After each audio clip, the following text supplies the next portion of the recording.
Under the leadership of President Donald J. Trump, the rogue Iranian terrorist regime is being absolutely crushed. 47 years of tolerating and enabling the world's leading state sponsor of terrorism are over. Iran's murderous terrorist leaders are paying for their crimes against America, and they are paying in blood.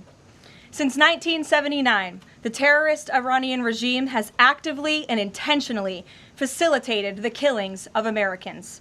They chant death to America and fund other radical terrorists who attack our country and are seeking to destroy Western civilization itself.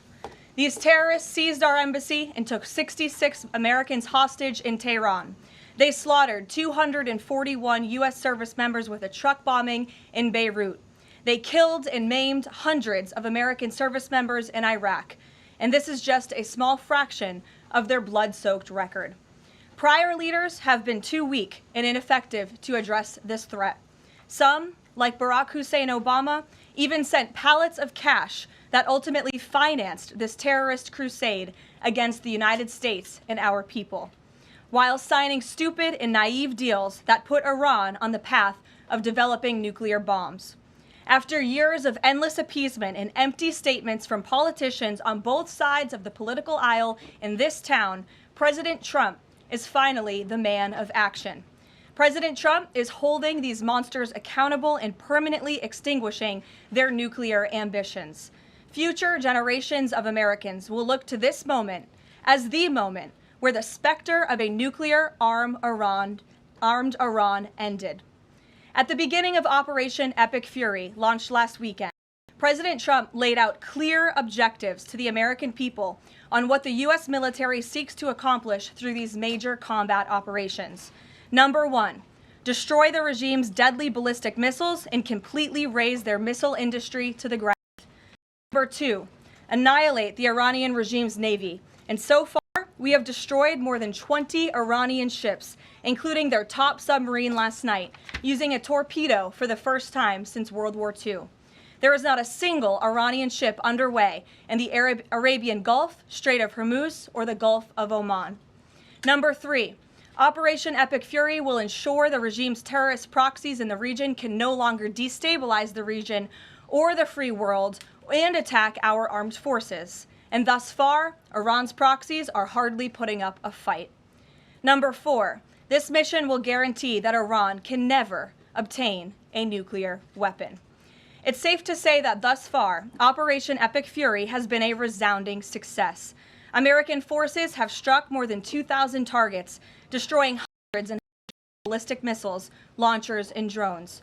As the Department of War said this morning, we expect to have complete and total dominance over Iranian airspace in the coming hours, clearing the skies for our brave warriors to continue achieving these noble and long sought-after objectives. There's been a lot of misreporting and intellectual dishonesty from the American media on why President Trump decided to launch this operation. So let me remind you, Operation Midnight Hammer, which took place last June, obliterated Iran's 3 major nuclear sites. Yet the terrorist Iranian regime has remained fully committed to rebuilding its nuclear program. How do we know this? Because Iran has pursued this path of war and violence despite President Trump dispatching 2 of his top and most trusted negotiators to engage in exhaustive and good faith negotiations to try and reach a deal. And the world knows this president's preference is always peace and diplomacy first.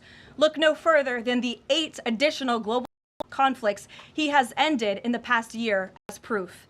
Unfortunately, the terrorist Iranian regime refused to negotiate in good faith.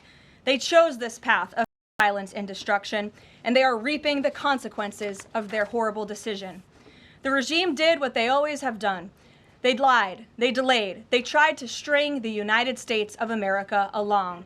They wanted to buy themselves time to continue building ballistic missiles and other deadly weaponry that could harm our U.S. personnel and troops in the region, and to continue aggressively pursuing their unacceptable nuclear ambitions. U.S. negotiators offered to lift crippling sanctions on Iran and even provide nuclear fuel to Iran at no cost to support a civil nuclear power program. They additionally had the opportunity to accept U.S. support as an investor in potential projects to develop peaceful nuclear energy together under a mutually framework. Yet in response, Iran would have to forfeit their enrichment capacity once and for all. But Iran rejected. They accepted none of these generous and unprecedented offers by the United States. Simply, they refused to say yes to peace. And their refusal made clear that their number one priority was building a nuclear weapon with which to threaten the United States of America. Again, the country they have been chanting death to for nearly 5 decades. Let me state again clearly. Iran rejected the path of peace because the terrorists in charge of this regime wanted to build nuclear weapons to use against Americans and our allies.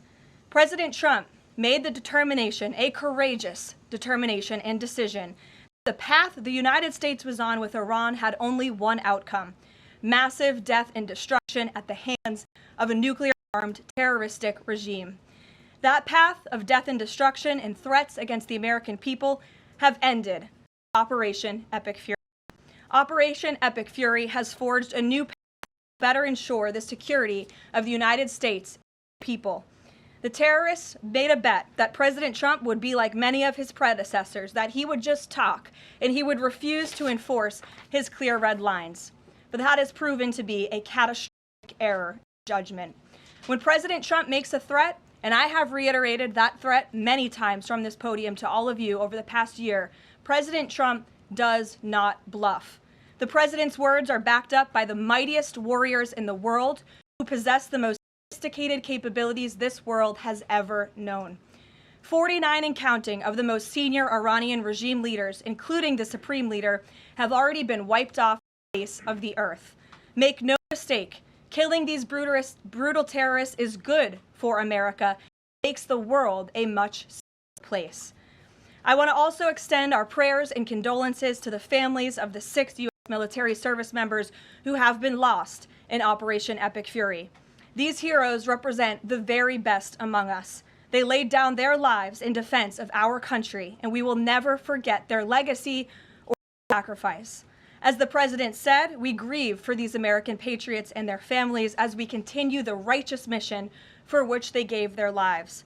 President Trump intends to attend the dignified transfer of these American heroes to stand in grief alongside their families. I understand the Department of War is working on scheduling this transfer, and we will provide updates at the appropriate time.